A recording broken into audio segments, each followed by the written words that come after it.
Hello, good morning students. Please subscribe the channel, drop a like, share and comment. Today's transcription number 370 of Sir Kailash Chandra's volume number 17 on the speed of 100 words per minute. Start. Mr. Deputy Speaker, Sir, agriculture is the backbone of this country's economy. Staggering agriculture shatters country's economy and a strong agricultural sector strengthens the country and its economy. In this respect, not only the present one, but even the earlier Ministry of Agriculture has made a remarkable contribution towards strengthening the agricultural sector. I recall the days in 1950 when maize, which was the foodstuff of pigs in America, was being exported to India and supplied to the people who stood in long queues to get it. I have seen this with my own eyes. Today, we see both the food and agriculture ministers being taken to task even if a little substandard wheat is sold through fair price shops.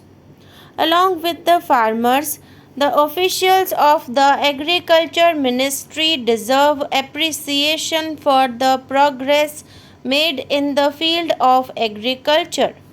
I also congratulate them for the good Rabi crop. As regards the provision of facilities made for the development of agriculture, it leaves no scope for criticism. All these things are ample proof of support of the opposition. By not moving a cut motion, the opposition has also expressed their agreement in this respect. But suggestions should definitely be given because, howsoever wisely we have planned our resources, it is never foolproof. Whatever arrangements you have made are most praiseworthy. Still, there is need to think in terms of future also. For instance, there has been a marked increase in the country's agricultural yield, so much so that today India is an exporter of food grains. But we must think of ways to increase our per acre yield.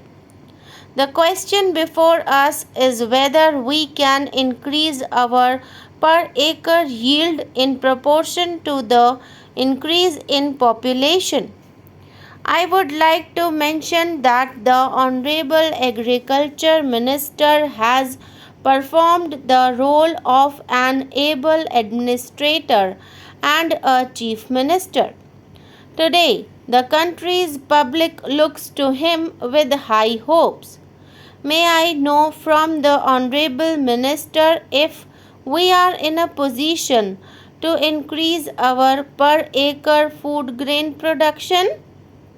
Can we reach the level of Japan, where agricultural production has gone as high as 90% to 95%?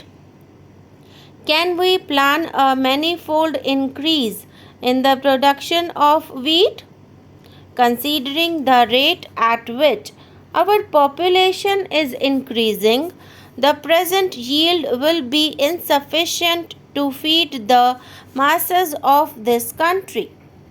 I would like to draw the attention of the Honorable Minister towards what is necessary for agriculture in this country. It has been a great misfortune of our country that there has been a drawback in the way land reforms have been enforced in this country. In our country, the size of land holdings has become very small. Every year, we see changes in the agricultural implements. without changing the size of our agricultural implements in relation to the diminishing size of land holdings, we will not be able to make full utilization of our agricultural implements. This aspect should be kept in mind, otherwise, modernization of agriculture will not be possible. I request the entire House to ask the government to formulate a long term plan which envisages viable land holdings where we can use sophisticated agricultural implements. It is true that we have invented new agricultural implements, but there are some drawbacks in their applicability. We have started manufacturing tractors, cultivators, feeders, etc. How can a farmer with only 1 or 2 acres of land put these to use? Moreover, the cost of agricultural inputs has gone so high that the farmer has to bear the burden of debt on that account, or he is completely deprived of these inputs. Bedecked with money power, the middlemen offer to purchase the produce of the farmers and later on they sell it to earn profit on it.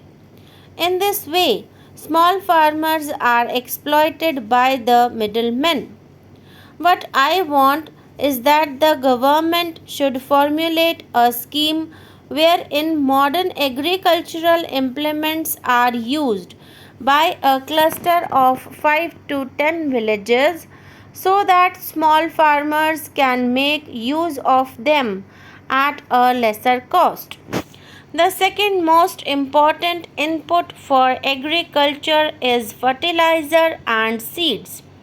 The Honorable Minister has done commendable work in this regard. Crores of rupees are being given to the farmers in the form of subsidy on fertilizers. But I have got first hand experience at the village level that its full benefits do not reach the farmers. In villages, we are told that benefits are being enjoyed by middlemen instead of the farmers. This system should be changed and there should be a reduction in the prices of fertilizers in order to give the real benefit to the farmers. Our country also imports fertilizers. According to my information, there is scope to increase the production of fertilizer in the country. The technology of the 60s, which we have been adopting today, needs to be updated and the money to be spent on the import of fertilizers should be spent on the modernization of production technology.